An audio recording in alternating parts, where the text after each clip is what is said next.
안녕하세요. 한겨울 텐마루에서 남자 둘이 아무 말도 하지 않고 눈물 콧물 다 쏟아내면서 울었던 이야기 해드리고 싶어요. 가벼운 마음으로 들어주세요. 저는 20대 후반의 남자예요. 사람들의 관심을 부담스러워하는 성격이라 어디 가서 제 이야기를 자주 하지는 않는 편인데 오늘은 제 이야기를 하고 싶네요. 저는 평범한 집안에서 태어났어요. 회사를 다니시던 아버지와 집에서 저와 동생 둘을 돌보던 어머니가 계셨습니다. 여동생과 남동생이 한 명씩 있었는데 정말 귀여웠어요. 그런데 제가 초등학교 5학년 때 제 인생은 송두리째 달라졌네요. 그날은 비가 많이 오던 일요일이었어요. 당시 저희 가족은 서울에 살고 있었는데 멀지 않은 곳에서 어머니 친척분의 결혼식이 있었지요. 지방에 살던 다른 친척들은 올라오기가 어려워서 저희 가족이 대표로 축하를 하러 가게 되었다고 들었어요. 일기예보와는 다르게 아침부터 비가 장대같이 쏟아지자 어머니는 아버지께 둘이서만 다녀오자고 하셨지만 어머니 친척분이 아이들도 오랜만에 보고 싶으니 꼭 데리고 오라고 성화를 부리시더래요. 그리고 그날 결혼식에서 돌아오는 길에 교통사고를 당하셨어요. 만취한 대학생들이 몰던 승용차가 부모님이 운전하시던 차를 들이받았고 그렇게 부모님의 차는 반파되어 부모님은 그 자리에서 돌아가셨어요. 덩치가 작았던 동생 둘도 응급실에 도착했지만 얼마 버티지 못하고 세상을 떠났고 저만 살아남았습니다. 말 그대로 천혜고아였지요. 부모님은 당시 사망보험도 없으셨기 때문에 제게 주어진 건 살던 집의 전세 보증금과 어머니가 들어두신 얼마의 적금이 다였다고 훗날 이모에게 들었습니다. 아무튼 그래도 다행스럽게도 외할아버지가 저를 거둬주시겠다 하셨어요. 초등학생이었던 저에게는 거액이나 다름없었던 보증금과 적금을 외할아버지께 맡기고 외할아버지가 사시던 부산으로 이사를 했어요. 초등학교 졸업을 1년 남기고 전학을 갔기 때문에 적응이 쉽지는 않았지만 그래도 이래저래 해내고 있었습니다. 그렇지만 중학교에 입학할 무렵 외할아버지는 급성 심근경색으로 갑자기 세상을 떠나셨어요. 외할아버지의 장례식장에 모인 친척들은 무신경하게 제 이야기를 하시더군요. 재수가 없는 애라서 주변 사람들이 다 불행해진다면서요. 부모도 잡아먹더니 할아버지도 잡아먹었다면서 앞으로 저를 어디로 보낼지 의논을 하더라고요. 당시 저는 될 대로 되라는 식이었습니다.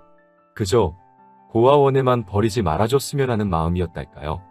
장례식이 끝나고 처음 간 곳은 이모의 집이었어요. 친척들 중에서 그래도 형편이 제일 낫다는 이유로 저를 도맡게 된 거지요. 당시에 이모부는 작은 사업을 하고 계셨거든요. 하지만 잘못된 보증으로 사업이 한순간에 망하게 되었고 그 이후로 이모부는 거의 알코올 중독자만큼 술에 취해 사셨어요. 이모와 이모부는 하루가 멀다하게 다투기 시작했고 전 그 두 분의 화풀이 대상이나 마찬가지였죠. 하루는 제 면전에다 대고 넌 부모 따라가지 왜 혼자 남아가지고 여러 사람 불편하게 하냐고 하시더군요. 그나마 이모는 그런 이모부에게 애한테 무슨 소리냐고 화를 내긴 했지만 결국 며칠 지나지 않아 이번엔 작은 아버지의 집으로 보내졌어요. 작은 아버지는 말수가 적으시고 무심한 성격이세요. 반면에 작은 어머니는 매사에 깐깐하시고 예민하신 분이셨어요. 그 집에는 저보다 2살 어린 여자아이가 있었고요. 그 애는 처음부터 저를 오빠라고 부르며 굉장히 잘 따르더라고요. 하지만 어느 날 우연히 방 안에서 새어나오는 작은 어머니와 여동생의 대화를 듣고 충격을 받았어요. 작은 어머니는 여동생에게 제가 어디를 만지거나 하지는 않았는지 이상한 걸 시키지는 않았는지 말도 안 되는 걸 추궁하고 계시더군요. 그때 고작 중학생이었던 저를 어떤 괴물로 보셨던 걸까요? 아무튼 그 대화를 듣고 나니 여기 계속 있다가는 말도 안 되는 누명이라도 쓰겠다 싶은 생각이 들더군요. 어렵사리 작은 아버지에게 다른 곳으로 가고 싶다고 말씀을 드렸더니 뭐 크게 반대하지 않고 알아보겠다 하셨어요. 그러곤 얼마 지나지 않아 이번엔 외삼촌 댁으로 갔어요. 외삼촌 부부는 좋은 분들이셨지만 그 집에는 이미 아이가 셋이었기 때문에 제가 버티고 있을 만한 상황이 못 되더라고요. 뭐 아무튼 어디에서도 환영받지 못하는 사람이었습니다. 어른들이 큰 소리를 낼 때면 나 때문에 그러나라는 생각이 가장 먼저 들었기 때문에 하루도 마음 편히 지내지 못했던 것 같아요. 저는 그렇게 부산에서 안양으로 다시 안양에서 청주로 계속해서 이사를 다녀야만 했어요. 말 그대로 친척집을 전전하며 살았네요. 덕분에 전학 또 전학의 연속이었고 어느 학교에서도 제대로 친구 한 명 사귀기가 어려웠어요. 하지만 그러는 동안에도 성적은 전교 1등을 놓쳐본 적이 없습니다. 집에는 들어가기 싫고 돈이 없으니 달리 갈 곳도 없었기 때문에 도서관에서 살다시피 시간을 보냈거든요. 그리고 작은 고모 할머니의 댁에서 눈칫밥을 먹으며 지내던 중학교 3학년 1학기의 여름날이었어요.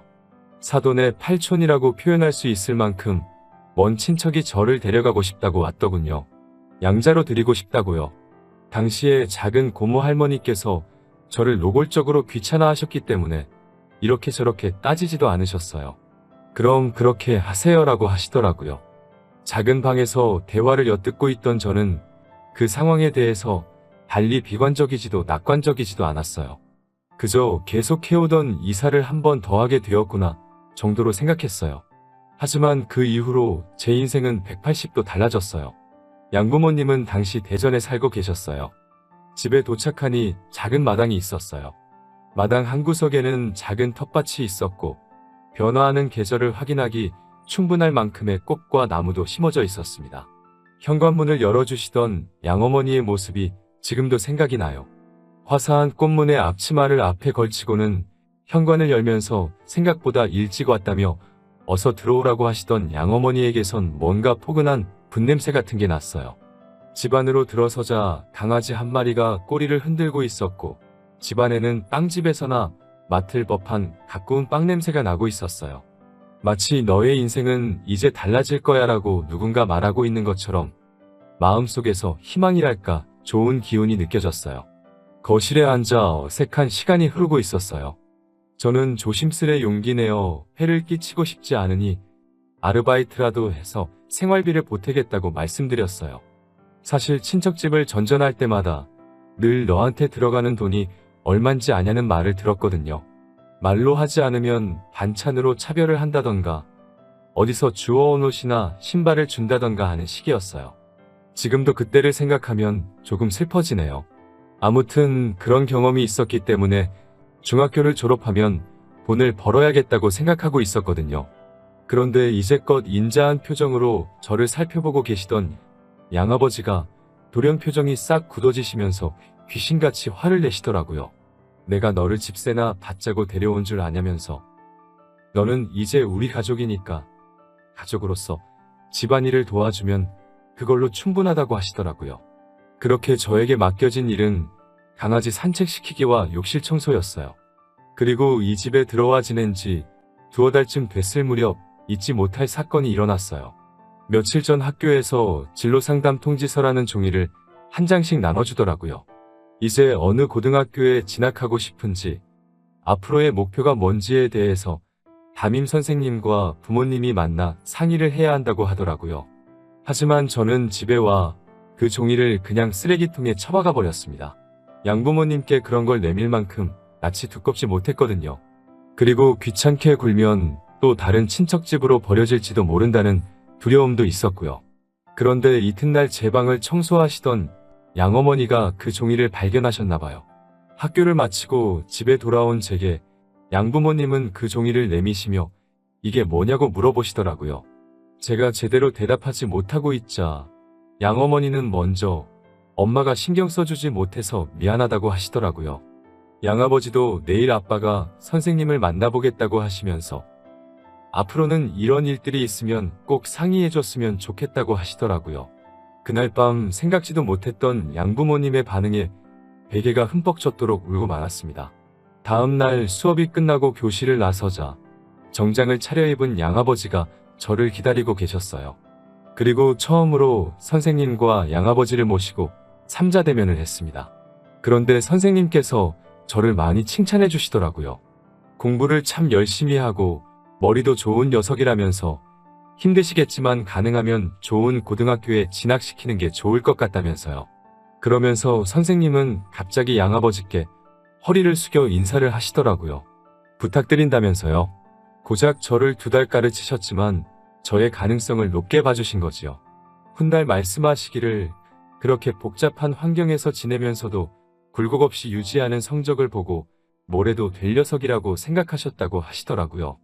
아무튼 허리까지 숙여 부탁을 하는 선생님께 양아버지 역시 허리를 숙이시며 이렇게 말씀하셨어요. 걱정하지 마세요. 아들이 원하는 한 모든 지원을 아끼지 않을 생각입니다. 라고 하시면서요. 얼마 전까지만 해도 중학교는 무사히 졸업할 수 있을까? 내가 고등학교는 갈 수 있을까?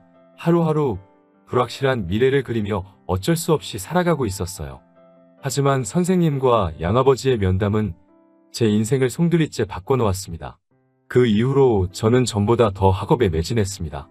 전에는 도서관을 피난처 삼아 공부를 했다면 이제는 집에서 전폭적인 지원을 받으며 공부를 할 수 있었어요. 양어머니는 다방면에 걸쳐 재주가 좋으신 분이셨는데 특히 음식 솜씨가 뛰어나셨어요.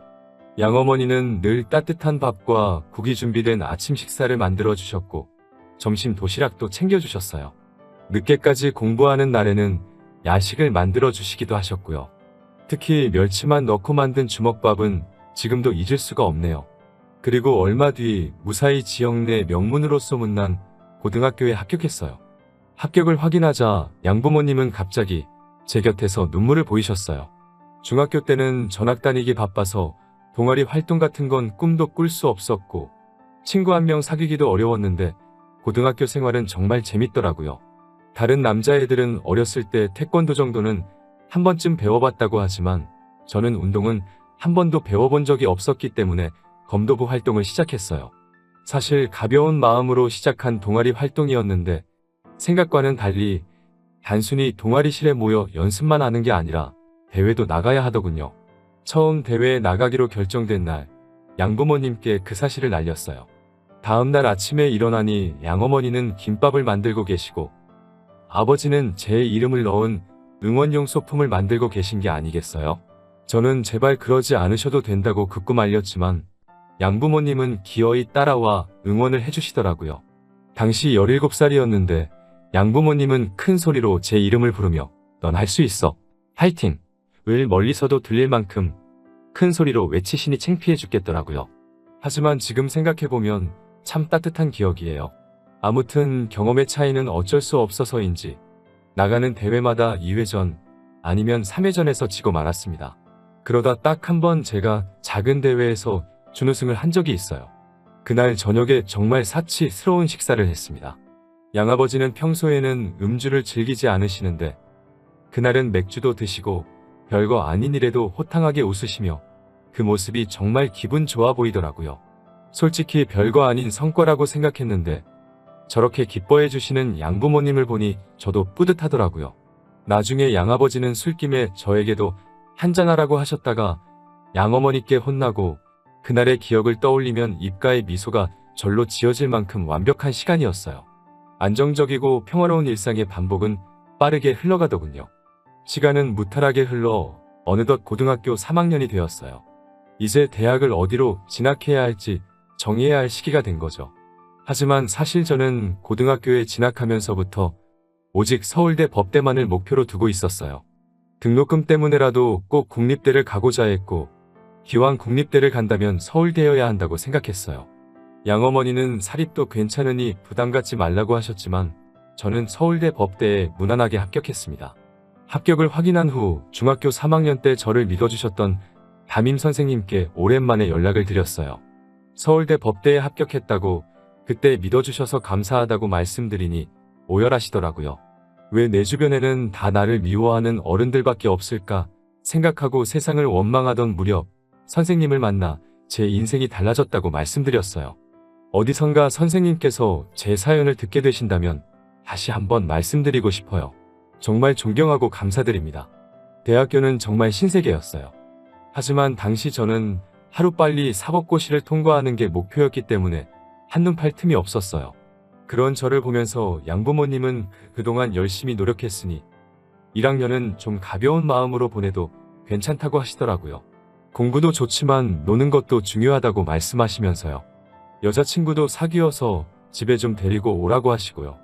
그런데 제가 2학년이 되고 얼마 지나지 않아 너무나 슬프고 충격적인 일이 벌어졌습니다. 갑자기 양어머니가 쓰러지신 겁니다. 양어머니의 병명은 위암이었습니다. 평소에도 잦은 소화불량으로 고생하신 건 알고 있었지만 그때마다 대수롭지 않게 여기셨나 봐요. 그런데 얼마 전부터는 구토도 나오고 가슴 통증도 느껴져서 병원을 예약해 두신 상태였다고 해요. 의사 말로는 이미 손쓸 도리가 없을 만큼 진행된 상태라 지켜보는 것 말고는 할 수 있는 일이 없다고 하더군요. 이튿날 눈을 뜨신 양어머니는 저를 보고 제일 먼저 하시는 말씀이 너무 무리해서 공부하지 말라는 거였어요. 곧이어 양어머니는 자기가 왜 이러냐고 양아버지께 물어보셨어요. 양아버지는 양어머니께 병명을 말씀해 주셨고 양어머니는 큰 충격을 받으신 것 같으셨어요. 사실 그때 양아버지와 양어머니의 모습을 어떻게 글로 묘사해야 할지 모르겠어요. 드라마나 영화에서처럼 울며불며 살려달라고 하시는 것도 아니었고 뭐랄까 어떻게 표현해야 할지 모르겠네요. 그때가 오전 11시쯤이라 커튼 사이로 햇살이 들어오고 있었는데 그게 눈부셔서였을까요? 저도 모르게 눈물을 흘렸고 저희 셋은 서로 끌어안고 한참을 있었습니다. 그래도 어떻게든 좀 더 오래 머물러 주실 줄 알았는데 두어 달 뒤 양어머니는 결국 세상을 떠나셨어요. 자는 동안 토사물이 기도를 막아서 천천히 질식사하셨다고 하더라고요. 그때 전 양어머니가 누워 계시던 침대 바로 옆에 있는 소파에서 자고 있었어요. 정말 스스로가 한심하고 멍청하게 느껴져서 견딜 수가 없었어요. 나란 인간은 어떻게 된 모양이라 사람이 옆에서 죽어가는데 잠이나 잘 수 있는 건가라는 생각이 들자 스스로 모멸감이 들더라고요. 가슴이 찢어질 듯 괴롭고 양아버지를 대할 면목이 없었습니다. 곧이어 양어머니의 장례식장에는 친척들이 모였습니다. 모처럼 만난 친척들이었지만 하나도 반가울 것 없는 사이였어요. 그리고 외할아버지가 돌아가셨을 때처럼 또 그들은 무신경하게 제 이야기를 시작하더라고요. 결국 이 집도 저 녀석 때문에 불행해졌다면서요. 저주받은 인간이라면서 사회에서 격리를 시켜야 한다는 말을 아무렇지도 않게 내뱉고 있더군요. 살아야 할 사람은 떠나고 저런 애는 지독하게 살아남는다는 악담에 가까운 그런 말을 들으면서도 전 한마디도 하지 못하고 있었습니다. 그런데 갑자기 양아버지가 장례식장에 떠나가리만치 소리를 치시며 내 자식 욕하는 새끼는 어떤 새끼냐고 다목을 비틀어버리겠다고 고함을 치시더라고요. 그딴 소리 짓거릴 거면 여기서 당장 꺼지라며 분통을 터뜨리셨어요. 그러자 이내 정막이 찾아왔어요. 양아버지는 제 손을 꼭 쥐시며 화장실 가서 귀를 닦고 오라고 더러운 소리를 들었으니까 씻어내버리라고 하시더라고요. 장례식이 끝나고 며칠 뒤였어요. 양아버지가 마당을 보고 계시더라고요. 양어머니 말고는 마당을 손질하는 사람이 없었기 때문인지 몇 달 새 엉망이 되어 있었어요. 왠지 양아버지의 어깨마저 작아 보이더라고요. 양아버지에게 말을 걸려는 순간 양아버지가 작은 소리로 무언가 말씀하고 계신 걸 알았어요. 잘 들어보니 고생했어라고 말씀하고 계시더라고요. 생전에 양어머니와 양아버지는 정말 다정한 부부셨기에 그 마음이 얼마나 아플지 감히 가늠조차 알 수 없었어요. 저는 양아버지 앞에 무릎을 꿇고 빌었습니다. 옆에서 자면서도 양어머니가 돌아가시는 걸 눈치채지 못해서 정말 죄송하다고 몇 번이고 빌었습니다. 정말 죄송하다고요. 그러자 양아버지가 제 멱살을 잡고 끌어올려 세우면서 나는 너의 뭐냐고 소리를 치시더라고요. 나는 너한테 뭐였냐면서 도대체 왜 사과를 하는 거냐고 울분을 토하시더군요. 저는 숨겨왔던 진심을 용기 내 고백했습니다. 아버지라고요? 양아버지가 아니고 그냥 나의 아버지시라고요. 아버지 죄송합니다. 죄송합니다 아버지. 라고 연신 울어대며 아버지라고 몇 번이고 불러드렸어요. 그러자 그 순간 아버지는 갑자기 눈물을 보이시고 저도 눈물이 흐르기 시작했어요. 둘이서 끌어안고 한참을 그렇게 울었습니다. 아버지는 저에게 다음에는 양어머니에게도 꼭 말해달라고 하시더라고요. 그리고 이렇게 떠나신 어머니께 인사를 드려봅니다. 죄송합니다. 아프신 걸 진작에 알아차리지 못해서 죄송합니다. 가시는 날 바로 옆에 있었는데도 눈치채지 못해서 정말 죄송합니다. 용기가 없어서 죄송합니다. 어머니라고 불러드리고 싶었어요. 정말 부르고 싶었지만 무서워서 부를 수가 없었습니다. 병실에서 잠들어 계신 어머니를 불렀는데 대답이 없으면 어쩌지라고 생각하니 입을 떼기가 어려웠습니다. 그러다 한번 몰래 어머니라고 불렀었어요. 지금 생각해보면 살아계셨을 때 불렀어야 하는데 후회가 됩니다. 정말 죄송합니다. 그리고 사랑합니다. 갈 곳 없는 저를 거두어 이렇게 잘할 수 있도록 사랑과 행복을 나누어 주셔서 정말 감사합니다. 어머니가 만들어 주셨던 주먹밥이 정말 좋았습니다. 집에서 먹던 따뜻한 밥이 그립고 어머니의 계란말이가 정말 그립습니다. 오늘의 사연은 여기까지입니다. 사랑하는 가족들에게 하고 싶은 이야기가 있다면 너무 늦기 전에 해보시는 건 어떨까요? 긴 사연 들어주셔서 감사합니다.